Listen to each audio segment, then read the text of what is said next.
সম্মানিত সুধী, সূরাতুল মুমিনুনের প্রথম 10টি আয়াতের বিশেষ ফজিলাত রয়েছে, তাৎপর্য রয়েছে। এই 10টি আয়াতের সংক্ষিপ্ত তাফসীর আমি আপনাদের সামনে পেশ করব ইনশাআল্লাহ বিইذنিল্লাহ। তো সূরাতুল মুমিনুন, আল্লাহ দেখেন মুমিনদের নামে সূরা দিয়েছেন সূরাতুল মুমিনুন, আবার কাফিরদের নামেও একটা সূরা ডেডিকেট করেছেন। সূরাটার নাম কি বলেন তো? সূরাতুল কাফিরুন। আবার মুমিনুন না কাফিরুন না, মাঝামাঝি আল মুনাফিকুন, তাদের নামে আল্লাহ একটা সূরা দিয়েছেন সূরাতুল মুনাফিকুন। তো এই সূরাটা আমাদেরকে উৎসর্গ করা, আমাদের জন্য ডেডিকেট করা, মুমিনুন নামে এই সূরাটা।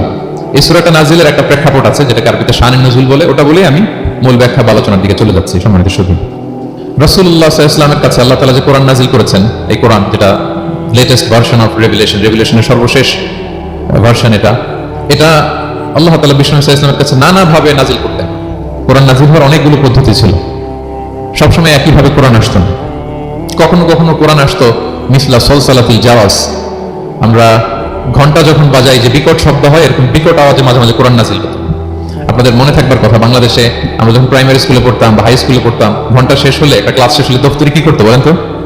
হ্যাঁ, দিত না? মনে পড়ে? পিকচারাইজেশন হচ্ছে?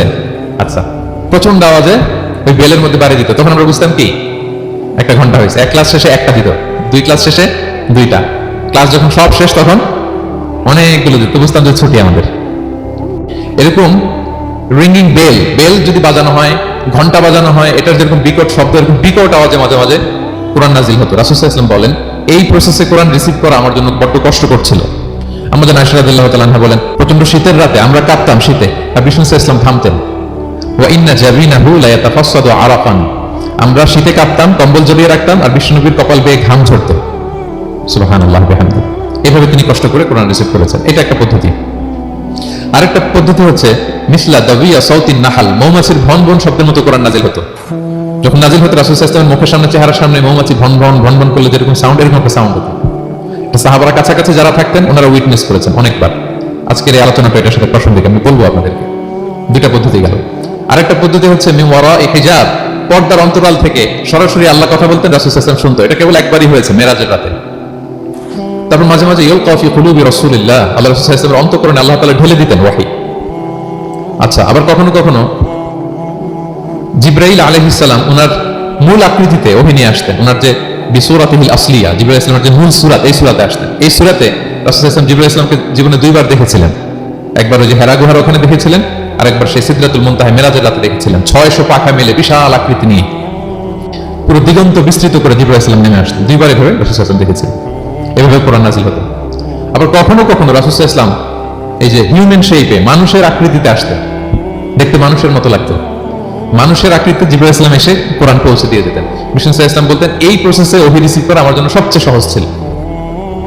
এটা তো খুব স্বাভাবিক, ন্যাচারাল, যে একজন মানুষ এসে আমার সাথে কথা বললে, মানুষ মানুষের সাথে কথা বলবে, এটা তো খুব ফ্লেক্সিবল হবে, কমফোর্টেবল হবে। বাকি পদ্ধতিগুলো রাসূল সাল্লাল্লাহু আলাইহি ওয়াসাল্লামের জন্য কঠিন ছিল। এবং এই সূরাতে যখন জিবরাইল আলাইহিস সালাম আসতেন, তখন দিহিয়াতুল কালবি আল আনসারী নামে এক সাহাবীর সূরাতে আসতেন। ওনার তওবাটা আল্লাহর কাছে খুব পছন্দ হয়েছিল। জাহিলি যুগে অনেক কন্যা সন্তানকে তিনি জীবিত পরিচিত করেছিলেন। পরে একবার এমন রিপেন্টেন্ট হলেন, অনুতপ্ত হলেন, অনুশোচনায় পড়ে আল্লাহর কাছে এমন কান্না করলেন, আর অনুশোচনার চোখের পানি আল্লাহ বড্ড পছন্দ করেন। অনুতপ্ত বান্দা যখন অনুতপ্ত হয়ে কাঁদে, তার চোখের পানি তার চোখ বেয়ে, নাক বেয়ে জমিনে ড্রপ করার আগে আল্লাহ বান্দাকে মাফ করে দেয়। তো আল্লাহর কাছে এত পছন্দ হয়েছিলেন, মানুষের সূরাতে আসলে ওনার সূরাতে এসে তিনি কোরআন দিয়ে যেতেন বিষ্ণু সাল্লাল্লাহু আলাইহি ওয়াসাল্লামকে। তো মুসনাদে আহমদ ইবনে হাম্বল একটা হাদিস এসেছে, ওমর ফারুক রাদিয়াল্লাহু তাআলা আনহু এই হাদিসটা বর্ণনা করেন। তিনি বলেন যে আমরা একবার বিষ্ণু সাল্লাল্লাহু আলাইহি ওয়াসাল্লামের পাশে বসা, হঠাৎ সামি'না দাবিয়া সাউতিন নাহাল, মৌমাছির ভন ভন ভন ভন শব্দ শুনতে পেলাম, কিন্তু তাকিয়ে দেখি কোনো মৌমাছি নেই। তখন বুঝলাম যে রাসূল সাল্লাল্লাহু আলাইহি ওয়াসাল্লাম ওহী রিসিভ করছেন। কি রিসিভ করছেন? ওহী রিসিভ করছেন। ঠিকই রাসূল সাল্লাল্লাহু আলাইহি ওয়াসাল্লাম কিবলামুখী হলেন, ফাস্তাকবালাল কিবলা। অনেকক্ষণ তিনি চুপ করে গম্ভীর হয়ে বসে থাকলেন, ওহী রিসিভ করলেন। এরপর সাহাবাদের দিকে তাকিয়ে উনি হেসে দিলেন। হেসে বললেন, এই মাত্র সূরাতুল মুমিনুনের প্রথম 10টা আয়াত আমার উপর নাযিল হয়েছে, এবং এই 10টা আয়াতে মুমিনদের 7টা বিশেষ বৈশিষ্ট্যের কথা বলা হয়েছে। মান আকামাহুন্না দাখালাল জান্নাহ, যে 7টা বৈশিষ্ট্য নিজের মধ্যে ধারণ করবে সে আল্লাহর জান্নাতের ওয়ারিস হয়ে যাবে। এবং এই আয়াতগুলো বলে আল্লাহ তাআলা সবশেষে এমনটাই বলেছেন যে উলাইকা হুমুল ওয়ারিসুন আল্লাযীনা ইয়ারিসুনাল ফিরদাউসা হুম ফিহা খালিদুন, যারা এই 7টা বৈশিষ্ট্য নিজের মধ্যে ধারণ করবে তারা জান্নাতুল ফিরদাউসের ওয়ারিস হয়ে যাবে, উত্তরাধিকার হয়ে যাবে। ওয়ারিস বুঝেন তো না? ওয়ারিস, ওয়ারিস মানে হচ্ছে আপনি বাবার কাছ থেকে ইনহেরিটেন্স হিসেবে যেটা পেলেন। বাংলাদেশে দেখবেন যে অনেক জমি জমার মধ্যে প্লটের মধ্যে সাইনবোর্ড দেয়া থাকে যে ক্রয় সূত্রে এই জমির মালিক অমুক। বায়না সূত্রে এই জমির মালিক অমুক, তারপর ওয়ারিস সূত্রে এই জমির মালিক আব্দুর রহমান লেখা থাকে না এরকম। ওয়ারিস সূত্রে মানে এটা উনি কিনে নাই, এটা ওনার কার কাছ থেকে, বাবার কাছ থেকে পেয়েছেন, উত্তরাধিকার সূত্রে পেয়েছেন। তো দেখেন আল্লাহ তাআলা এই শব্দটাই, লিটারালি এই শব্দটাই ব্যবহার করেছেন যে আল্লাযীনা ইয়ারিসুনাল ফিরদাউসা হুম ফিহা খালিদুন। বিশ্বাসীরা যদি এই 7টা গুণ নিজের মধ্যে ধারণ করে, তাহলে বাবার সম্পদে সন্তানের যেমনি ভাগ থাকে সে ওয়ারিস হয়, আমার এই উম্মতেরা, আল্লাহর এই বান্দারা জান্নাতুল ফেরদাউসের ওয়ারিস হয়ে যাবে। তো বলেন আমরা জান্নাতুল ফেরদাউসের ওয়ারিস হতে চাই কি চাই না? চাই, সবাই চাই। হ্যাঁ বলেন বলেন, চাই তো? ইনশাআল্লাহ ইনশাআল্লাহ, আল্লাহুম্মা জাআলনা মিনহুম। তোমরা তাহলে শুনি আল্লাহ তাআলা কি বৈশিষ্ট্যের কথা বললেন যেগুলো ধারণ করলে আমরা জান্নাতুল ফেরদাউসের ওয়ারিস হব। আম্মা জান আয়েশা রাদিয়াল্লাহু তাআলা আনহাকে সাহাবারা জিজ্ঞেস করতেন যে আম্মা জান কাইফা কানা খুলুকু রাসূলিল্লাহ, আল্লাহ রাসূল সাল্লাল্লাহু আলাইহি ওয়াসাল্লামের আচরণ কেমন ছিল? তিনি বলতেন কানা খুলুকুহু আল কুরআন, রাসূল সাল্লাল্লাহু আলাইহি ওয়াসাল্লামের আচরণ ছিল কোরআনের মতো আচরণ। উম্মে সালামা রাদিয়াল্লাহু তাআলা আনহা আমাদের আরেক আম্মা জান, ওনাকে জিজ্ঞেস করা হলে উনি বলতেন রাসূল সাল্লাল্লাহু আলাইহি ওয়াসাল্লাম যখন রাস্তা দিয়ে হেঁটে যেতেন কান্নাল কুরআনা ইয়ামশি আলাল আরদ, মনে হতো লিভিং কোরআনটা রাস্তা দিয়ে হেঁটে যাচ্ছে। তো সাহাবারা যখন আরো ইন ডিটেইল জানতে চাইলেন তখন আম্মা জান আয়েশা বললেন তোমরা সূরা মুমিনুনের প্রথম 10 আয়াত পড়ো, এই 10 আয়াতে যা যা আল্লাহ বলেছেন এটাই ছিল খুলুকু রাসূলিল্লাহ, এটাই ছিল বিশ্বনবীর আচরণ। তো আসুন আমরা দেখি রাসূল সাল্লাল্লাহু আলাইহি ওয়াসাল্লামের আচরণ কেমন ছিল এবং কোন বৈশিষ্ট্যগুলো থাকলে আল্লাহ তাআলা আমাদেরকে জান্নাত দিয়ে ধন্য করবেন। সূরাতুল মুমিনুন আল্লাহ তাআলা শুরু করছেন ক্বাদ আফলাহাল মুমিনুন আল্লাযীনা হুম ফি সালাতিহিম খাশিউন, অর্থাৎ সফল হয়েছে তারা ঈমান এনেছে যারা। প্রথম আয়াতের অর্থ হচ্ছে ক্বাদ আফলাহাল মুমিনুন, বিশ্বাসীরাই সফল হয়েছে। আল্লাহ তাআলা সফলতার মানদণ্ড এখানে ফিক্স করেছেন, ক্রাইটেরিয়া ফিক্স করেছেন ঈমান, বিশ্বাস, যেটা সবচাইতে দামি। সবচাইতে দামি কি? ঈমান, সবার উপরে ঈমান। এজন্য যারা ঈমান এনেছে আল্লাহর উপর, যারা বিশ্বাস স্থাপন করেছে তারাই সফল হয়েছে। তো এই বিশ্বাসীদের কিছু গুণাবলী থাকতে হবে, কিছু ফিচার থাকতে হবে, তবেই তারা জান্নাতের ওয়ারিস হবে। সেগুলো কি আল্লাহ শুরু করছেন। আল্লাহ বললেন প্রথম বৈশিষ্ট্য হচ্ছে আল্লাযীনা হুম ফি সালাতিহিম খাশিউন। 7টা বৈশিষ্ট্যের প্রথমটা বলতেছি, যারা সফল হয়েছে বিশ্বাসীরা, ওই বিশ্বাসীরা যারা তাদের সালাতে বিনয়াবনত থাকে, বিনম্র থাকে। সালাত যখন আদায় করে তারা খুশু খুদুর সাথে সালাত আদায় করে, এটা হচ্ছে প্রথম বৈশিষ্ট্য, বিনয়ের সাথে। খুশু খুদু মানে হচ্ছে অন্তরের একাগ্রতা এবং অঙ্গ প্রত্যঙ্গের একাগ্রতা। খুব সহজে আপনার অন্তরটাও থাকবে, এখানে আল্লাহর ভয় থাকবে, একাগ্র চিত্তে আপনি আল্লাহকে স্মরণ করবেন, আবার অঙ্গ প্রত্যঙ্গগুলো ঠিক থাকবে, এগুলো নড়াচড়া করবে না। আমরা অনেকে সালাতে দাঁড়ালে খুব বেশি নড়াচড়া করি, সালাতে কিন্তু খুব বেশি মুভমেন্ট করা যায় না, এটা নিষেধ। খুব জরুরি প্রয়োজন ছাড়া মুভমেন্ট করা নিষেধ। আল্লাহ বলেন আল্লাযীনা হুম ফি সালাতিহিম খাশিউন, প্রথম বৈশিষ্ট্য হচ্ছে যারা তাদের সালাতে বিনয়াবনত থাকবে, একাগ্র চিত্তে সালাত আদায় করবে। এতটা একাগ্র চিত্তে তারা অন্তরের মধ্যে এই উপলব্ধি ধারণ করবে যে আমি যে ইবাদত করছি এটা আল্লাহ দেখছেন, Allah is watching me, Allah is observing me, আল্লাহ তাআলা সরাসরি দেখছেন। এবং রাসূল সাল্লাল্লাহু আলাইহি ওয়াসাল্লাম এটাই বলেছেন যে আনতা আবুদাল্লাহ কাআন্নাকা তারাহু ফাইন লাম তাকুন তারাহু ফাইন্নাহু ইয়ারাক, এমন ভাবে ইবাদত করো মনে করো যে তুমি আল্লাহকে দেখছো। আর এটা যদি ভাবতে, এই উপলব্ধি আনতে যদি কষ্ট হয়, তাহলে অন্তত এতটুকু তো ভাবো যে আল্লাহ তোমায় দেখছেন, আল্লাহ আমাকে দেখছেন। এই ভাবনাটা অন্তরে আনা যায় না? চাইলেই আনা যায়। আমরা যেন এই উপলব্ধিটা নিজেদের মধ্যে রিয়েলাইজেশনটা বিল্ড আপ করার চেষ্টা করি যে আমি যে মুসল্লায় দাঁড়ালাম, এই যে আমি কিয়ামুল লাইল করতেছি, এই যে তারাবিতে আমি 20 রাকাত পড়তেছি লম্বা সময় ধরে, আল্লাহ কিন্তু দেখছেন। আমার সিজদা, আমার রুকু, এগুলো আল্লাহ তাআলা সরাসরি কি করছেন? দেখছেন। এই ফিল নিয়ে যদি আপনি সালাতে দাঁড়ান, এটা হচ্ছে খুশু খুদু। সাহাবারা এতটা বিনয়বনত ভাবে একাগ্র চিত্তে নিমগ্ন হয়ে সালাতে প্রবেশ করতেন। মরুভূমির মাঝখানে ওনারা সালাত পড়ার সময় মাঝে মাঝে মরুভূমির পাখি এসে ওনাদের কাঁধে বসে যেত, মাথায় বসে যেত। পাখিগুলো মনে করতো এগুলো হয়তো খেজুর গাছ টাছ কিছু একটা হবে। কি হবে? খেজুর গাছ হতে হবে। আবার যখন রুকুতে যেতেন পাখি উড়াল দিত। তার মানে কি? খুব বিনয়বনত ভাবে, বিনম্র চিত্তে ওনারা সালাত আদায় করতেন। তাহলে এটা হচ্ছে প্রথম বৈশিষ্ট্য। প্রিয় ভাইরা, আমরা যেন সালাতে অত্যন্ত বিনয়ের সাথে, একাগ্র চিত্তে, with full of solemnity and submission, একটা সাবমিসিভ ভাব যেন আপনার থাকে, যে আপনি নিজেকে সর্বোচ্চ উজাড় করে নিজেকে আল্লাহর কাছে পেশ করছেন। এই অ্যাটিটিউডটা যেন আমাদের নামাজের মধ্যে থাকে। এটা হচ্ছে 1 নম্বর বৈশিষ্ট্য, আল্লাযীনা হুম ফি সালাতিহিম খাশিউন, যারা বিনয়বনত ভাবে থাকে। অনেকে বলে হুজুর মন বসে না নামাজে আমার। এটা অনেকের প্রশ্ন, অনেকের জিজ্ঞাসা যে মনটা ধরে রাখতে পারি না, নামাজে দাঁড়ালেই সারাদিন যেটা মনে হয় না ওটা নামাজে মনে চলে আসে। এরকম হয় না? সারাদিন এটাকে কি জন্য ভাবতেছিলাম মনে নাই, নামাজে দাঁড়ালেই মন চলে আসে। তারপরে মনকে আরবিতে বলে, অন্তরকে বলে কলব। কলব মানে যেটা খুব নড়াচড়া করে, মুভমেন্ট করে, ওইটাই কলব। মন দেখবেন এদিকে ছোটে, ওদিকে ছোটে। ওই যে আমরা ছোটবেলায় একটা গান শুনতাম, গানটা হচ্ছে পাগল মন, মন কেন এত কথা বলে। মানে মন এদিকে ছোটে, ওদিকে ছোটে, মনকে ধরে রাখা বড্ড জটিল, কষ্টকর। তো এটা স্বাভাবিক। অনেকে বলে হুজুর আমার মন থাকে না নামাজে, একাগ্র চিত্তে নামাজ তো আদায় করতে চাই কিন্তু মনটাকে ধরে রাখা যায় না। তো কিভাবে এই খুশু খুদু সাবমিসিভনেস আপনি কিভাবে বাড়াবেন, এটাও বিষ্ণু সাল্লাল্লাহু আলাইহি ওয়াসাল্লাম আমাদেরকে ইনস্ট্রাক্ট করেছেন, গাইড করেছেন। কিভাবে এই খুশুটা আসবে অন্তরের মধ্যে একাগ্রতা আসবে। এক নম্বর পদ্ধতি হচ্ছে খুশু বাড়ানোর। সালাতে যখন আপনি দাঁড়াবেন, বিষ্ণু বলেন সল্লু সালাতান মুআদ্দিয়া। বিষ্ণু বলেন মনে করো যে নামাজটা পড়তেছো এটা হতে পারে তোমার বিদায়ী নামাজ, শেষ নামাজ জীবনের, হতে পারে না? ধরেন যে মাগরিবের সালাত যে আমরা আজকে পড়বো, এমন তো হতে পারে এটাই আমাদের জীবনের শেষ নামাজ। কি বলেন, হতে পারে কিনা? পারে। আমরা কে কখন চলে যাব আমাদের তো জানা নাই। তো এই যে মুসল্লায় যখন আমরা দাঁড়াই, তখন কেন আমরা এটা ভাবি না যে it could be the last and final prayer in my life, হতে পারে এটাই আমার জীবনের শেষ নামাজ। এটা যদি আপনি ভাবতে পারেন তখন দেখবেন ঠিকই আপনার একাগ্রতা, সাবমিসিভনেস এটা বাড়তেছে। আপনাকে যদি বলা হয় যে আজকে রাত 10টায় তোমার দুনিয়ার সফর শেষ, নতুন স্টেশনে যেতে হবে, আলামুল বারজাকে তোমার শেষ, তোমার মৃত্যু হয়ে যাবে।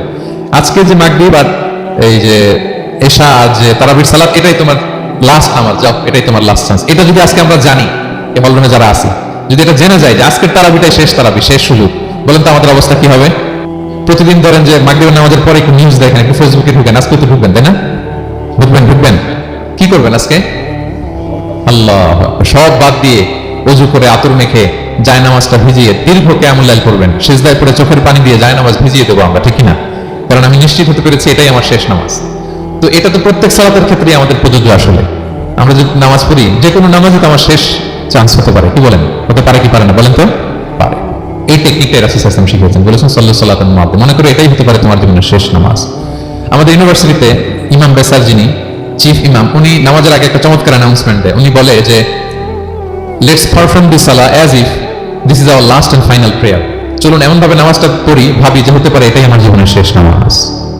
তাহলে সম্মানিত শুধু এই ভাবনাটা নিয়ে যদি আমরা মুসল্লায় দাঁড়াই, দেখবেন যে ওই দিন আপনার মনে দৃশ্য দিক যাবে না, একটা ভয় কাজ করবে যে হায়রে হতে পারে এটাই আমার লাস্ট চান্স, আর আমার রবকে সিজদা দেওয়ার সুযোগ হয়তো আমি আর পাবো না। তাহলে এখন থেকে আমরা সালাতে যখন দাঁড়াবো এটা ভাববো যে this could be my last chance in my life, হতে পারে এটাই শেষ চান্স, আমি একাগ্র চিত্তে আমার সালাতটাকে আল্লাহর কাছে উপস্থাপন করি। কি বলেন, পারা যাবে তো ইনশাআল্লাহ? খুশু বাড়ানোর 1 নম্বর টিপস। খুশু বাড়ানোর 2 নম্বর টিপস হচ্ছে তাড়াহুড়ো না করা। আমরা অনেকে তাড়াহুড়ো করি, রুকু থেকে হুট করে দাঁড়িয়ে যাই, তারপরে সোজা হয়ে দাঁড়িয়ে না থেকে তাড়াতাড়ি সিজদায় চলে যাই, 2 সিজদার মাঝখানে ধীরস্থির ভাবে বসার কথা, আমরা না বসে দ্বিতীয় সিজদায় চলে যাই। এই প্রবণতা আমাদের অনেকের আছে না? এটা কিন্তু নিষেধ। তা'দিলুল আরকান, বাকি সব মাযহাবে এটা ফরজ। আপনি তাড়াহুড়ো করলে আপনার নামাজে হবে না। তা আমাদের মাযহাবে, হানাফি মাযহাবে এটা ওয়াজিব। ওয়াজিব তরক করলে সাউ সিজদা দিতে হয়। 2 সিজদার মাঝখানে আপনি সুস্থির হয়ে বসবেন। অনেকে দেখা যায় একটা সিজদা দিয়ে মাথা কোনো রকম উঠিয়েই আরেক সিজদায় বসেও না ঠিক মতো আরামসে, এরকম আছে না? এটা যদি কেউ করে আমাদের মাযহাব অনুযায়ী তার সাউ সিজদা দিতে হবে। তাহলে এরকম তাড়াহুড়ো করা যাবে? আর এখন থেকে তো কি করবেন বলেন? ধীর স্থির ভাবে নামাজ পড়বো। No rushing in salah, no hastiness in salah. নামাজে রাশ করা যাবে না, রিল্যাক্সের সাথে আমরা নামাজ পড়বো, ধীর স্থির ভাবে নামাজ পড়বো। রুকু সিজদাগুলো খুব চমৎকার ভাবে আদায় করবো। রাসূল সাল্লাল্লাহু আলাইহি ওয়াসাল্লাম রুকু যে দিতেন, ওনার পিঠটা এত স্ট্রেট ফরওয়ার্ড হতো, সাহাবারা বলতেন লাউ ইস্তাকাররা আলাইহিল মা লাসাব্বা আলাইহিল মা আলা ইস্তাকাররা। পানি ভর্তি এক গ্লাস পানি যদি রাসূল সাল্লাল্লাহু আলাইহি ওয়াসাল্লামের রুকু দেওয়া পিঠের উপর রেখে দেওয়া হয়, পানিটাও পড়বে না, গ্লাসটাও ভাঙবে না। তার মানে এত স্ট্রেট ফরওয়ার্ড পিঠ ছিল। আবার রাসূল সাল্লাল্লাহু আলাইহি ওয়াসাল্লাম বলতেন আসওয়াউন নাসি সারিকাতান মান ইয়াসরিকু ফিস সালাহ। তিনি বললেন সবচেয়ে বড় চোর যে নামাজে চুরি করে। সাহাবারা বললেন ওয়া কাইফা ইয়াসরিকু মিন সালাতিহি ইয়া রাসূলুল্লাহ, নামাজে আবার কিভাবে চুরি করে? রাসূল সাল্লাল্লাহু আলাইহি ওয়াসাল্লাম বললেন লা ইউতিমু রুকুআহা ওয়া সুজুদাহা, রুকু সিজদাগুলো সুন্দর করে আদায় করে না, সেই নামাজ চোর। আমরা যেন রুকু সিজদাগুলোকে খুব সুন্দরভাবে ধীরস্থির ভাবে যেন আমরা আদায় করি, আমরা যেন তাড়াহুড়ো না করি। রাসূল সাল্লাল্লাহু আলাইহি ওয়াসাল্লাম মসজিদে নববীতে বসা এক সাহাবী এসে নামাজ পড়ে রাসূল সাল্লাল্লাহু আলাইহি ওয়াসাল্লামকে সালাম দিলেন। রাসূল সাল্লাল্লাহু আলাইহি ওয়াসাল্লাম সালামের উত্তর দিয়ে বলেন ইরজিআ ফাসাল্লি ফাইন্নাকা লাম তুসাল্লি, যাও তুমি আবার নামাজটা পড়ে আসো, তোমার নামাজ হয়নি। সাহাবী যে আবার নামাজ পড়ে আবার আসলেন, রাসূল সাল্লাল্লাহু আবার বললেন সাল্লি ফাইন্নাকা লাম তুসাল্লি, নামাজ পড়ে আসো, হয়নি। আবার গেলেন, আসলেন, আবার বললেন তুমি নামাজটা পড়ে আসো, হয়নি। এবার তো বেচারা কেঁদে দিয়ে বলে ইয়া রাসূলুল্লাহ লা উহসিনু মিন যালিক, এর চেয়ে ভালো পারি না আমি, আপনি আমাকে শিখিয়ে দেন। রাসূল সাল্লাল্লাহু আলাইহি ওয়াসাল্লাম তখন বললেন যখন নামাজে দাঁড়াবা ফাতিহা পড়বা আর একটা সূরা মেলাবা, ধীরস্থির ভাবে দাঁড়াবা। যখন রুকুতে যাবা হাত্তা তাতমাইন্না রাকিআন, ধীরস্থির ভাবে রুকু করবা। তুমি তাড়াহুড়ো করেছো, রুকু থেকে যখন সোজা হয়ে দাঁড়াবা ধীরস্থির ভাবে দাঁড়াবা, নাকি তাড়াহুড়ো করবেন? ধীরস্থির ভাবে দাঁড়াবেন, কয়েক সেকেন্ড দাঁড়াবেন, তাসবিহ পড়বেন, এরপরে সিজদায় যাবেন। যখন সিজদায় যাবা হাত্তা তাতমাইন্না সাজিদান, রিল্যাক্স। সালাতের মধ্যে কিভাবে থাকতে হবে? উইথ রিল্যাক্সেশন, রিল্যাক্সের সাথে তুমি সিজদা দিবা। 2 সিজদার মাঝখানে বসে আবার রিল্যাক্স, আবার তুমি ধীরস্থির ভাবে বসবা। এইভাবে পুরো সালাতটা প্রত্যেকটা রাকাত তুমি এভাবে আদায় করবে। তার মানে সালাতে তাড়াহুড়ো করতে বিষ্ণু সাল্লাল্লাহু আলাইহি ওয়াসাল্লাম নিষেধ করেছেন। এমনকি অনেক সময় আমরা রুকু পাবো না বলে দৌড়ে যে সালাতে অংশগ্রহণ করি, এটাও নিষেধ করেছেন। আমরা অনেক সময় এরকম করি না? মাগরিবের নামাজে ওযু করতেছি, ইমাম সাহেব ওয়াদ-দুহা ওয়াল লাইলি ইযা সাজা, এই সূরাটা তো মুখস্থ, তো টের পাচ্ছি যে আমি এখন মুখ ধুইতেছি, আর সূরা দোহা তো শেষ হয়ে যাবে, কোন রকম ওযু করে দৌড়ে যে অংশগ্রহণ করে যাতে রাকাতটা পায়, এটা নিষেধ করেছেন রাসূল সাল্লাল্লাহু আলাইহি ওয়াসাল্লাম। এটা করবেন না। আপনি ধীরস্থির ভাবে ওযু করবেন, ধীরস্থির ভাবে যাবেন, তাড়াহুড়ো করবেন না। আপনি কার সামনে যাচ্ছেন? মালিকুল আমলাক, রাজাধিরাজ, আরশের অধিপতি। আপনি তাড়াহুড়ো করে গেলে তো আপনি হাঁপাতে হাঁপাতে অস্থির হয়ে যাবেন, ব্রেথ ইন ব্রেথ আউট করতে করতে। ধীরস্থির ভাবে যাবেন, অংশগ্রহণ করবেন। রাসূল সাল্লাল্লাহু আলাইহি ওয়াসাল্লাম বলেন, ইদা উকিমাতিস সালাতু ফালা তা'তুহা তাসআউন, নামাজ শুরু হয়ে গেলে দৌড়ে দৌড়ে যে অংশগ্রহণ করবে না। আলাইকুম বিসাকিনা, ধীরস্থির ভাবে যে অংশগ্রহণ করবে। ফামা আদরাকতুম ফাসাল্লু, ধীরস্থির ভাবে যে যতটুকু পাও অতটুকুই পড়ো। ওমা ফাতাকুম ফাআতিমু, যেটা ছুটে যায় নিজে পড়ে দাঁড়িয়ে আদায় করে নাও। সুবহানাল্লাহ, কত সহজ করে দিয়েছেন। তাহলে সালাতে তাড়াহুড়ো করা যাবে? প্রিয় ভাইরা বলেন তো, তাড়াহুড়ো করা যাবে আর আজকে থেকে? না, আমরা তাড়াহুড়ো করবো না, আমরা ধীরস্থির ভাবে যে সালাতে অংশগ্রহণ করবো, তাহলে আপনার খুশু খুদু বাড়বে। দুইটা টিপস গেল। 3 নম্বর হচ্ছে জামাতে সালাত আদায় করতে হবে, তাহলে আপনার একাগ্রতা বাড়বে। সালাতুল জামাআতি তাফদুলু সালাতাল ফাজরি বি 27 দারাজা, একাকী নামাজ পড়লে যে সওয়াব, জামাতে পড়লে 27 গুণ বেশি সওয়াব। জামাতে পড়বেন। রাসূল সাল্লাল্লাহু আলাইহি ওয়াসাল্লাম সবসময় জামাতে সালাত পড়তেন। ইন্তেকালের আগেও এই সালাতের ব্যাপারে তিনি আমাদেরকে ওসিয়ত করেছেন, বলেছেন আসসালাতু আসসালাত ওয়া মা মালাকাত আইমানুকুম। ইন্তেকালের আগ মুহূর্ত, এখনই রূহ কবজ হবে, এর আগে উনি কি বলেছেন? সালাত, উম্মতেরা সালাত, নামাজ, নামাজ জিন্নার শোনা। ওমর ফারুক রাদিয়াল্লাহু তাআলা আনহুর সময়ে একজন অগ্নি উপাসক ছিল, তার নাম আবু লুলু আল মাজুসি। উনি মুগীরা ইবনে শুবা রাদিয়াল্লাহু তাআলা আনহু নামে এক সাহাবীর দাস ছিলেন, মুকাত্তাব দাস। কন্ট্রাক্ট ছিল যে এত টাকা দিলে তাকে আজাদ করা হবে। তো এই অগ্নি উপাসক মাজুসি এসে ওমর ফারুককে বলে, খলিফাতুল মুসলিমিন, আমার মালিক সাহাবী মুগীরা আমার কাছে প্রতিদিন অনেক টাকা চার্জ করে। নাকি কত চার্জ করে? বলে যে এত চার্জ করে। তো বলছে, আচ্ছা তুমি তাহলে কি কাজ করো, কি কাজ জানো? বলে যে আমি খঞ্জর বানাতে জানি, ছুরি, ছোট ছুরি আর কি। বলছে ওরে আল্লাহ, যারা খঞ্জর বানাতে জানে তারা তো অনেক টাকা মেক করে, সেই হিসাবে তো মুগীরা বেশি চার্জ করে না, অল্পই চার্জ করছে। সে ইনসাফপূর্ণ চার্জই করেছে, কিন্তু এই আবু লুলু আল মাজুসির এই কথাটা পছন্দ হয় না, সে রাগান্বিত হয়ে গেল। হয়ে বলে, ওমর, সবার ক্ষেত্রে তুমি নরম আর আমাকে তুমি কঠিন নিয়ম শেখাও না, দাঁড়াও তোমাকে আমি দেখাচ্ছি। মনে মনে বলতেছে এটা। রেগে মেগে সে বাড়িতে এসে আজকে একটা খঞ্জর বানিয়েছে, 2 মুখ খঞ্জর। ওয়া মাকবাদাতুহু ফি ওয়াসাতি, এটার হ্যান্ডেলটা মিডলে, এদিকেও মাথা এদিকেও মাথা, এটা ধার করে প্রতিদিন 20 মাখায় এটাতে। আর মনে মনে বলে, ওমর দাঁড়াও তোমাকে আজকে আমি দেখাবো। ওমর ফারুককে আল্লাহ তাআলা স্বপ্নে দেখিয়েছেন যে একটা লাল মোরগ ওনাকে 3টা ঠোকর মেরেছে। উনি সাহাবাদের কাছে বলেছেন যে আমি স্বপ্নে দেখেছি একটা লাল মোরগ আমাকে 3টা ঠোকর মেরেছে।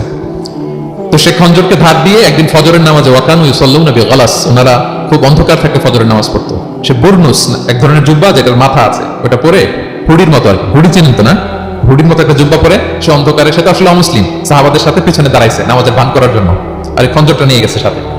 ওমর ফারুক ফজরের সালাত শুরু করলেন, প্রথম রাকাত শেষ করলেন, দ্বিতীয় রাকাতের জন্য যখন দাঁড়াইছেন তখনই সে প্ল্যান মাফিক খঞ্জর বের করে ওমর ফারুকের পেটের মধ্যে 3 বার স্টেবিং করলেন, আঘাত করলেন।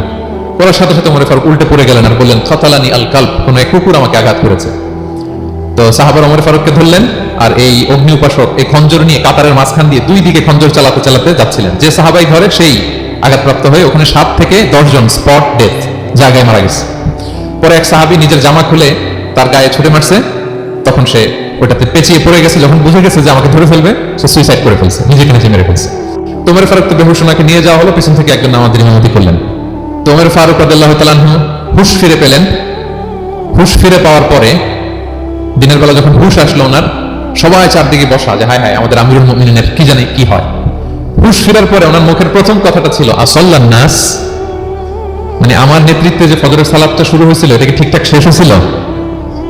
সুবহানাল্লাহ পড়বেন না? আচ্ছা বলেন তো, এই মুহূর্তে আমরা কি করতাম? ওনাকে যে স্টেবিং করছে, চিকিৎসক এসে দুধ দেয়, দুধ পেট দিয়ে বেরিয়ে যায়, নাবিজ দেয়, নাবিজ বের হয়ে যায়, মানে উনি ইন্তেকাল করবেন, এটা বোঝাই যাচ্ছে। এমন কঠিন পরিস্থিতিতে আমরা যদি হসপিটালে হুঁশ ফিরে পেতাম, আমরা কি বলতাম বলেন দেখি? কে কি বলতেন?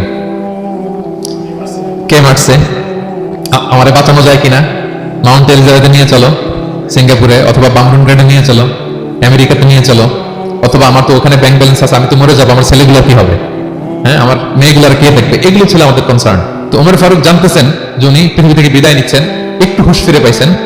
হুঁশ ফিরে পাওয়ার পর প্রথম কথাটা ছিল আসাল্লান নাস, লোকেরা কি নামাজ পড়েছিল?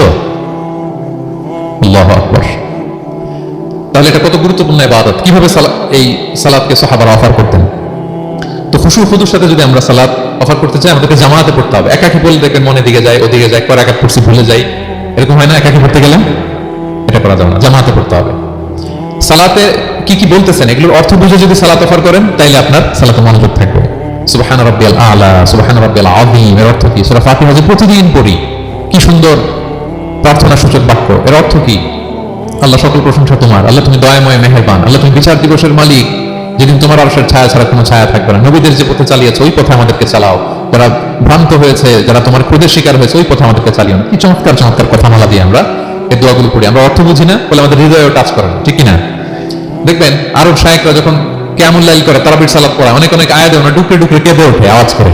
কারণ কি? জাহান্নামের আয়াত, আযাবের আয়াত, পূর্ববর্তী উম্মত যে ধ্বংস হয়েছে কিভাবে ওদেরকে বিকট আওয়াজ দিয়ে, গ্রাউন্ড সাউন্ড গ্রেনেড দিয়ে ধ্বংস করা হয়েছে, বন্যা দিয়ে ধ্বংস করা হয়েছে, কিভাবে এদেরকে বাতাস দিয়ে নাস্তানাবুদ করে দেওয়া হয়েছে, এগুলো যখন পড়ে ওনারা কাঁদে। আযাবের আয়াত আসলে কাঁদে, জান্নাতের আয়াত আসলে সাবলীল কণ্ঠে তেলাওয়াত চালিয়ে যায়। এর কারণ কি বলেন? অর্থ বুঝে।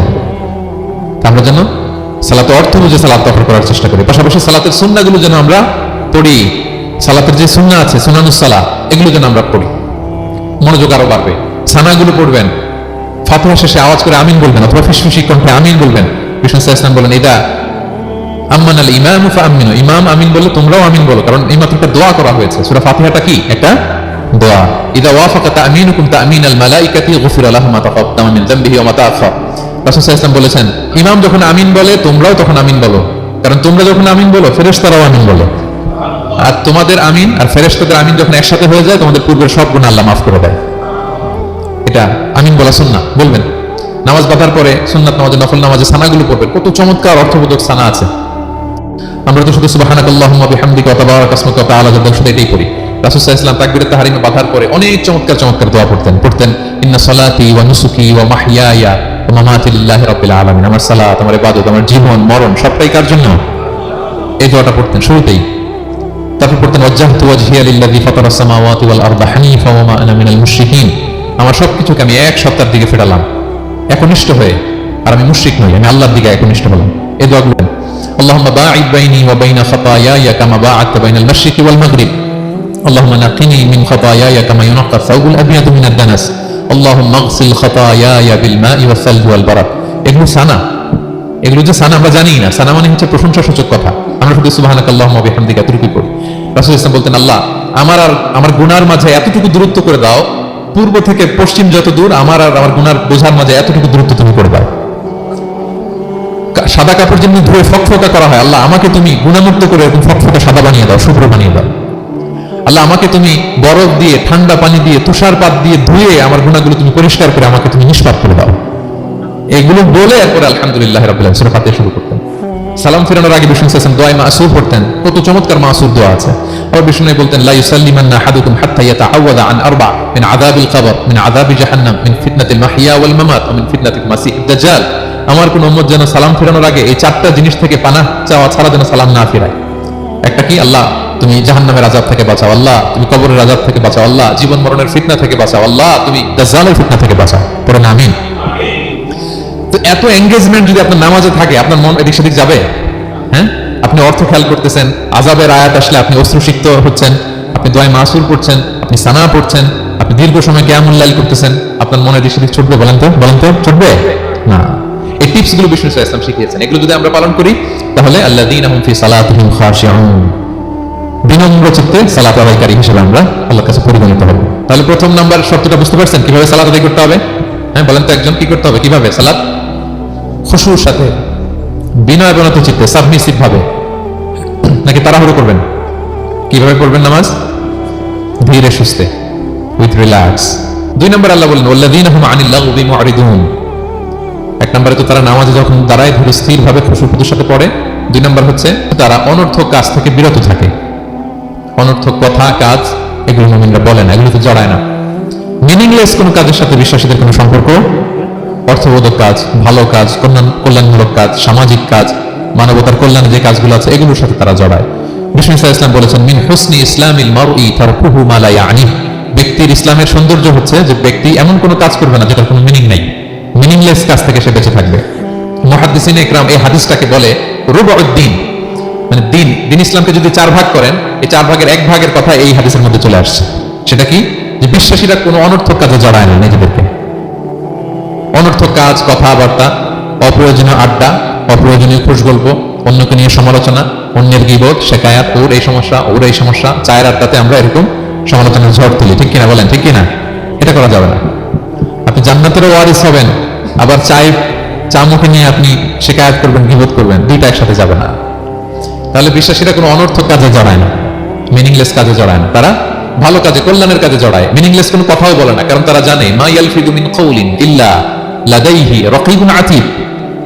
আমরা যা বলি, মুখ নিঃসৃত যা বের হয়, এটাকে লিখে রাখার জন্য একজন ফেরেশতা আছে, রাকিব পর্যবেক্ষণকারী, আতীদ একেবারে প্রহরীর মতো আছে।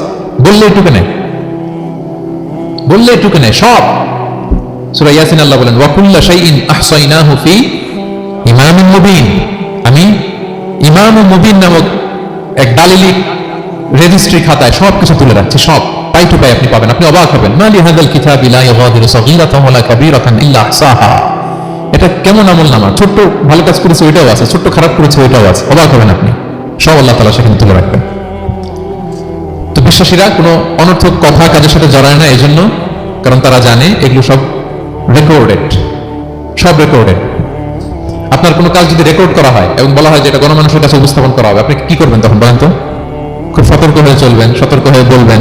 হ্যাঁ, এই যে আমরা যে এই ক্যামেরা থাকলে যেভাবে কথা বলি, সবসময় কি এভাবে বলি না? আমরা যখন নিজেদের ঘরোয়া আড্ডায় বসে আমরা কত কথা বলে ফেলি, ইনফরমাল অনেক কথা বলি, যেগুলো ক্যামেরা থাকলে বলি না, কারণ এটা ফরমাল, এটা কোটি মানুষের কাছে যাবে, সবাই শুনবে, সবাই জানবে, জন্য আমরা সাবধান হয়ে কথা বলি। কি বলেন? তো এই যে এই ক্যামেরা কিন্তু অদৃশ্য ক্যামেরা, চারদিকে আমাদের ইমাম মুবিন নামক অদৃশ্য ক্যামেরা দিয়ে সব রেকর্ড করা হচ্ছে। রেকর্ড করে দিচ্ছেন কে? পাই টু পাই হিসাব চাওয়া হবে। আল্লাহ সুপ্রিম কোর্টের কাজ করায় সব হিসাব চাইবেন আল্লাহ তাআলা, আপনি যে দেখবেন।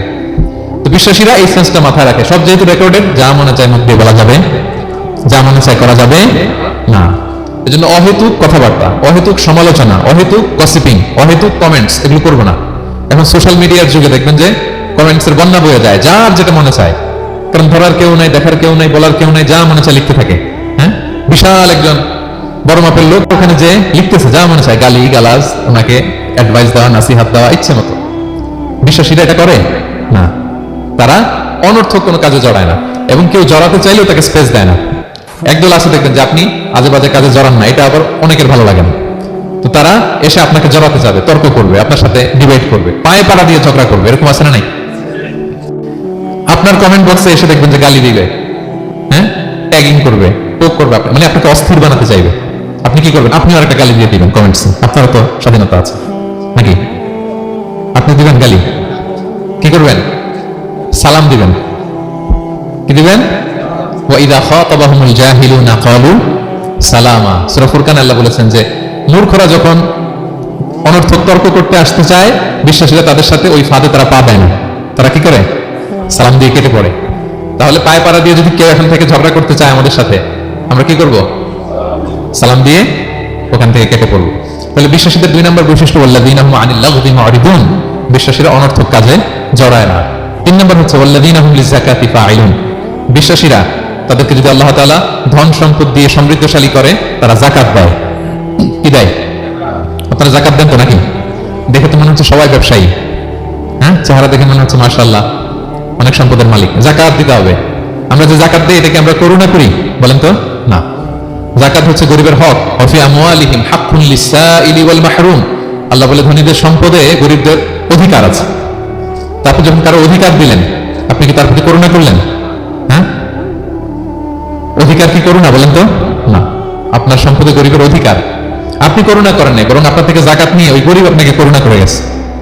কারণ যাকাত নেওয়া তার জন্য আবশ্যক না, আপনার দেয়া আবশ্যক। ও যদি বলে আমি যাকাত নিব না, তো আপনি কারে দিবেন? ও যাকাত গ্রহণ করে আপনাকে বাঁচালো, তাহলে credit goes to them, thanks goes to them. ইসলাম চায় এই যে অর্থনৈতিক তারল্য, এটা সমাজে সবার কাছে থাক, এক পাশে গাছতলা আরেক পাশে পাঁচতলা, এরকম বিভাজন ইসলাম চায় না। ইসলাম চায় সবার হাতে টাকা পয়সা থাক। কাইলা ইয়াকুনা দুলাতান বাইনাল আগনিয়াই মিনকুম, টাকা পয়সা যেন শুধু ধনীদের মধ্যে সার্কুলেট না হয়, সবার কাছে যেন যায়। এজন্য আল্লাহ বলেন তোমাদের সম্পদে গরিবের অধিকার আছে। এটা করুণা না, এটা অধিকার। আর যদি এই ফরজ ইবাদত আপনি আদায় না করেন, আল্লাহ বলেন কঠিন শাস্তি তোমাদের জন্য অপেক্ষা করছে। আল্লাযীনা ইয়াকনিজুনা আয-যাহাবা ওয়াল ফিদ্দাতা ওয়া লা ইউনফিকুনহা ফি সাবিলিল্লাহ ফাবাশশিরহুম বিআযাবিন আলীম। স্বর্ণ জমায়, রূপা জমায়, ব্যাংক ব্যালেন্স, যাকাত দেয় না, তাদের জন্য কঠিন আযাব, কঠিন আযাবের সুসংবাদ দিয়েছেন আল্লাহ। দুঃসংবাদ না, সুসংবাদ, মানে হেয় করে, তুচ্ছ করে আল্লাহ তাআলা বলেছেন। ছেলে ইংরেজি পরীক্ষায় ফেল করছে, মা বলে ফেল করছে না, পড়াশোনা তো নাই, তোমার বাবা আসুক, এমন মাইট দিবে, মাইট দিলে মজা টের পাবা। আচ্ছা বলেন তো, মাইট দিলে কি মজা লাগে না ব্যথা লাগে? কিন্তু মা কি বলছে? মজা টের পাবা, মানে ওরে তুচ্ছ করে তাচ্ছিল্য করে বলছে মায়ের তীব্রতা বোঝানোর জন্য বলছে যে এমন মায়ের দিবে টের পাবা, দাঁড়াও তোমার বাবা আসুক আজকে ঘরে। আল্লাহ ওইটাই বললেন, এই সম্পদগুলোকে লোহার খুন্তি বানিয়ে জাহান্নামের আগুনে পোড়ানো হবে। 3 জায়গায় সাকা দেওয়া হবে, ফিট তুকুয়া বিহা জিবাহুম, কপালে, পাজরে, পিঠে। আর বলা হবে হাযা মা কানাস্তুম, এগুলো তুমি জমায় রাখছিলে, দাও নাই মানুষকে। Bank balance, FDR, fixed deposit, price bond, এটা সেটা দাও নাই তুমি। আর হাদিসে এসেছে সুজা আন আকরা, টেকো সাপ হবে, মোস্ট ভেনামাস স্নেক। সাপের মাথায় কিন্তু চুল গজায়, জানেন? সাপের মাথায় পশম আছে, কিন্তু যেই সাপের যেটা বেশি বিষাক্ত ওটার মাথায় পশমও থাকে না বিষের কারণে। এরকম সাপ, এই সম্পদগুলো সাপ হয়ে ছবল মারবে আর বলবে আনা মালুক, আমি তোমার প্রাইস বন্ড, আমি তোমার ব্যাংক ব্যালেন্স, আমাকে খাওয়ার জন্য তো রাখছিল, আজকে উপভোগ করো। আল্লাহু আকবার, আল্লাহ আমাদেরকে হেফাজত করো। সো যাদের সম্পদ আছে আমরা যেন জাকাত দেই, হিসেব করে করে যেন দেই। আপনাদের স্ত্রীদের যাদের অর্নামেন্টস জুয়েলারি আছে তারা যেন তাদের সম্পদের জাকাত দেয়। 25 গ্রাম যদি সোনা থাকে বা 595 গ্রাম যদি রূপা থাকে অথবা এই পরিমাণ সম্পদ থাকে, ভাবিরাও জাকাত দিতে হবে। এটা ইন্ডিভিজুয়াল ইবাদত। আপনার জাকাত আপনার, ভাবির জাকাত ভাবির। আপনি চাইলে টাকা দিয়ে হেল্প করতে পারেন, কিন্তু ওনারও হিসাব করতে হবে এবং এটা কম্পালসারি, দিতেই হবে, দিতেই হবে। তাহলে ওয়াল্লাযীনা হুম লিযাকাতি ফাঈলুন, 4 নম্বর হচ্ছে তারা জাকাত দেয়। 5 নম্বর 6 নম্বর আল্লাহ এক আয়াতে বলে ফেলেছেন ওয়াল্লাযীনা হুম লিআমানাতিহিম ওয়া আহদিহিম রাউন, বিশ্বাসীরা আমানতের হেফাজত করে আর কথা দিলে কথা রাখে। 5 নম্বর হচ্ছে আমানতের খেয়ানত করে না বিশ্বাসীরা, কারণ আমানতের খেয়ানত করে এটা মুনাফিকের আলামত। ইযা তুমিনা খানা, বিষ্ণু বললেন মুনাফিকদের বৈশিষ্ট্য হচ্ছে ওদের কাছে আমানত রাখলে ওটা আর পাওয়া যায় না। করে এমন লোক আছে না সমাজে, আমানত রাখলে আর পাওয়া যায় না। তারা কি মুমিন না মুনাফিক বলেন তো? ইন্নাল্লাহা ইয়া'মুরুকুম আন তুআদ্দুল আমানাতি ইলা আহলিহা, আল্লাহ বলেছেন যার আমানত তাকে বুঝিয়ে দাও। বিষ্ণু ইসা ইসলামকে মক্কার লোকেরা দুটো উপাধি দিয়েছিল, এক হচ্ছে আস-সাদিক, দুই হচ্ছে আল আমিন। সাদিক মানে সত্যবাদী। কারা দিয়েছিল? ঘোর শত্রুরা, অপোজিশন পার্টি, তারা উপাধি দিয়েছে। একটা হচ্ছে সাদিক মানে কি, আর একটা হচ্ছে আল আমিন, বিশ্বস্ত। এতটা বিশ্বস্ত যে বিষ্ণু ইসা ইসলাম মক্কা থেকে মদিনায় যেদিন হিজরত করতে যাবেন, আমানতের জিনিসগুলো উনি আলী রাদিয়াল্লাহু তাআলা আনহুর কাছে রেখে গিয়েছিলেন। এত এত আমানতের সম্পদ ওনার ঘরে ছিল। এই ডিপোজিট বুঝিয়ে দিতে আলী রাদিয়াল্লাহু তাআলা আনহু টানা 3 দিন সময় লেগেছে মক্কাবাসীদের আমানত বুঝিয়ে দিতে। সো যার আমানতদারিতা নাই তার ঈমান নাই। বিষ্ণু বলেছেন লা ঈমানা লিমান লা আমানাতা লা, যার আমানতদারিতা নাই ওর ঈমানই নাই। এবং আমানত ধ্বংস হয় এটা কিয়ামতের আলামত। ইযা দুইয়াতিল আমানাতু ফান্তাযিরিস সাআ, যখন আমানত নষ্ট হবে তোমরা কিয়ামতের অপেক্ষা করো। এখন বলেন তো আমাদের সমাজে আমানতের কি অবস্থা? খুবই খারাপ। আল্লাহু আকবার। আমানতটা কিন্তু এই যে এই ভাই আমাকে 2000 রিঙ্গিট রেখে বলছে আগামী মাসে এটা আমি নিব, একটু রাখেন, শুধু এটাই আমানত না। আল্লাহ আপনাকে যে পুরো সম্পদ দিয়েছেন এটা আমানত। আপনার ব্যবসা প্রতিষ্ঠান এটা আল্লাহর দেয়া আপনার কাছে আমানত। আপনার ছেলে আছে, মেয়ে আছে, স্ত্রী, তারা আল্লাহর দেয়া আমানত আপনার কাছে। আপনার নেম, আপনার ফেম, আপনার পাওয়ার, আপনার নলেজ, এগুলো আল্লাহর দেয়া আমানত। আপনি দেশের প্রধানমন্ত্রী, পুরো দেশটা আপনার কাছে আমানত, ঠিক কিনা? এই আমানতের ব্যাপারে জিজ্ঞেস করা হবে। বিশ্বাসীদের বৈশিষ্ট্য তারা আমানতকে হেফাজত করে, আমানত রক্ষা করে, আমানতের খেয়ানত তারা কোশ্চিনকালেও করে না। 6 নম্বর হচ্ছে ওয়া আহদিহিম রাউন, বিশ্বাসীরা কথা দিলে কথা রাখে, তারা ওয়াদার খেলাফ করে না। ওয়াদার খেলাফ করেও কিন্তু মুনাফিকের আলামত। ওয়াইদা ওয়াদা আখলাফা, ওয়াদা দিলে মুনাফিকরা এটা খেয়ানত করে, তারা কথা দিয়ে কথা রাখে না। এবং আপনি কাউকে কথা দিয়ে যদি না রাখেন, এরকম প্রত্যেকটা প্রমিস, কমিটমেন্টের ব্যাপারে আপনি জিজ্ঞাসিত হবেন। আল্লাহ বলেন ওয়া আউফু বিল আহদি ইন্নাল আহদা কানা মাসউলা, কথা দিলে কথা রাখো। ছেলে মেয়েদের কথা দিলে কথা রাখবেন, বন্ধু বান্ধবদেরকে কথা দিলে কথা রাখবেন, স্ত্রীকে কথা দিলে কথা রাখবেন। প্রমিস দিলে এটা রাখতে হবে, কারণ এর ব্যাপারে জিজ্ঞেস করা হবে। নবীদের মধ্যে ইসমাঈল আলাইহিস সালাম ওয়াদা রক্ষার ব্যাপারে খুব বেশি সোচ্চার ছিলেন, সব নবীরাই ছিলেন, উনি বেশি সোচ্চার। আল্লাহ বলেন ওয়াজকুর ফিল কিতাবি ইসমাঈল ইন্নাহু কানা সাদিকাল ওয়াদি ওয়া কানা রাসূলান নাবিয়্যা, উনি ছিলেন সাদিকাল ওয়াদ, প্রতিশ্রুতি রাখতেন। এক লোকের সাথে ওনার কথা হলো যে আগামীকাল বিকেলে ওনারা দেখা করবেন। ইসমাঈল সাল্লাম বিকেলবেলা আগামীকাল যে এক গাছের নিচে কমিটমেন্ট ছিল যে অপেক্ষা করলেন, কিন্তু ওই লোক আসেনি, ভুলে গেছে। ইসমাঈল সাল্লাম ভাবলেন আজকে ভুলে গেছে, মনে হয় আগামীকাল আসবে, আগামীকাল আমি যাবো। এরপরের দিন আল্লাহ নবী ইসমাঈল যে ওই লোকের জন্য ওখানে হাজির, কিন্তু ওই লোক ওই দিনও আসেনি। ইসমাঈল সাল্লাম বললেন মনে হয় এরপরের দিন আসবে। ইসমাঈল সাল্লাম এরপরের দিনে যায় হাজির। এভাবে একদিন দুই দিন না, টানা 30 দিন উনি আসরের পরে ওই গাছের নিচে ওই লোকের জন্য অপেক্ষা করেছেন। কারণ ইন্নাল আহদা কানা মাসউলা, কথা দিলে কথা রাখতে হবে। এখন আমরা কথা দিয়ে কথা রাখি তো নাকি? রাখেন রাখেন, সবাই বলেন এই চেষ্টা করতে হবে, রাইট? কথা দিলে আমরা যেন কথা রাখি। সব শেষে 7 নম্বর আল্লাহ বললেন ওয়াল্লাযীনা হুম আলা সালাওয়াতিহিম ইউহাফিজুন, বিশ্বাসীরা তাদের সালাত হেফাজত করে। একটু খেয়াল করে দেখেন, 7টা গুণের প্রথমটাও কি নিয়ে? সালাত নিয়ে, আবার শেষটাও। তার মানে কি বোঝা গেল? এটা বেশি গুরুত্বপূর্ণ না কম গুরুত্বপূর্ণ? সব নষ্ট হতে পারে, মুমিনের নামাজ নষ্ট হতে পারে, নামাজকে হেফাজত করতে হবে। হাফিজু আলা সালাওয়াত, আল্লাহ বলেন তোমাদের নামাজগুলোকে তোমরা হেফাজত করো। আগের যুগের উম্মতেরা সিনাগোগে না গেলে ইবাদত করতে পারতো না, চার্চে না গেলে ইবাদত করতে পারতো না, কিন্তু আমরা মসজিদেও নামাজ পড়তে পারি, বাইরেও পড়তে পারি। পাঁচটা বিশেষ বৈশিষ্ট্য আল্লাহ তাআলা বিশ্বনবী সাল্লাল্লাহু আলাইহি ওয়াসাল্লামকে দিয়েছিলেন। এর মধ্যে একটা হচ্ছে জুইলাত লি আল আরদু কুল্লুহা মাসজিদান ওয়া তাহুরা, আল্লাহ আমার জন্য পুরো জমিনটারে মসজিদ বানিয়ে দিয়েছে। পুরো জমিন, আপনি ফ্লাই করতেছেন, বিমানে পড়তে পারবেন, আপনি সাগরে আছেন, জাহাজে পড়তে পারবেন, আপনি বিকেলবেলা মাঠে আছেন, ওযু থাকলে আল্লাহু আকবার বলে দাঁড়ায় যাবেন, বন্ধুদেরকে নিয়ে যে কোনো জায়গায় নামাজ পড়া যায়, ঠিক না? এই নামাজ নিয়ে কোনো এক্সকিউজ চলবে না। No excuse will be granted that day. দাঁড়িয়ে পড়তে পারেন না, বসে পড়তে হবে, বসে পারেন না তো শুয়ে পড়তে হবে, শুয়ে পারেন না তো ইশারায় পড়তে হবে, ওযুর জন্য পানি নাই তো তায়াম্মুম করে পড়তে হবে, ঠিক না? হাফিজু আলা সালাওয়াত, সালাতের ব্যাপারে সচেষ্ট হও, কারণ এটা প্রথম হিসাব চাইবেন আল্লাহ। আল্লাহ বলেন আউয়ালু মা ইউহাসাবু বিহিল আবদু ইয়াউমাল কিয়ামাতি আস-সালাহ, কিয়ামতের সর্বপ্রথম হিসাব হবে নামাজের। আওয়াজ করে বলেন কিসের? ফাইন সালুহাত সালুহা সাইরু আমালি, নামাজের হিসাব যদি সহজ হয় সব সহজ, আর নামাজের হিসাব যদি গন্ডগোল হয় পুরো আমল নামায় গন্ডগোল লেগে যাবে। প্রিয় ভাইরা, তাই আমরা যেন সালাতের ব্যাপারে যত্নবান হই, আমরা যেন খুশু খুজুর সাথে সালাত পড়ি, আমরা যেন অনর্থক কথাবার্তা কাছ থেকে যেন বেঁচে থাকি। আল্লাহ যাদেরকে আমাদেরকে সম্পদ দান করেছেন, আমরা যেন ফরজ যাকাতটুকু আদায় করি, আমরা যেন আমানতের ব্যাপারে সাবধান হই, সচেতন হই, আমানতকে যেন রক্ষা করি, আমরা যেন কথা দিলে কথা রাখি, এবং যে কোনো মূল্যে আমরা যেন সালাতকে হেফাজত করি। আমাদের সব মিস হতে পারে, কাজকে আমরা বলবো যে নামাজ আছে, নামাজকে বলা যাবে না আমার কাজ আছে, ঠিক কিনা বলেন? আওয়াজ করে বলেন ঠিক কিনা? কাজকে কি বলবো আমরা, নাকি নামাজকে বলবেন আমার একটু কাজ আছে? না, আমরা যেন সালাতের ব্যাপারে যত্নশীল হই, সচেতন হই। এই যে 7টা গুণের কথা বললাম, যারা এটার উপর আমল করবে, যারা এটা নিজের মধ্যে ধারণ করবে, আল্লাহ বলেন উলাইকা হুমুল ওয়ারিসুন, এরা ওয়ারিস, আল্লাযীনা ইয়ারিসুনাল ফিরদাউসা হুম ফিহা খালিদুন, তারা জান্নাতুল ফিরদাউসের ওয়ারিস হয়ে যাবে। আমরা যেন এই ভালো গুণগুলো, এই বৈশিষ্ট্যগুলো, এই ফিচার্স গুলো যেন নিজেদের মধ্যে আত্মস্থ করতে পারি, এবং জান্নাতুল ফিরদাউসের ওয়ারিস যেন আমরা হতে পারি।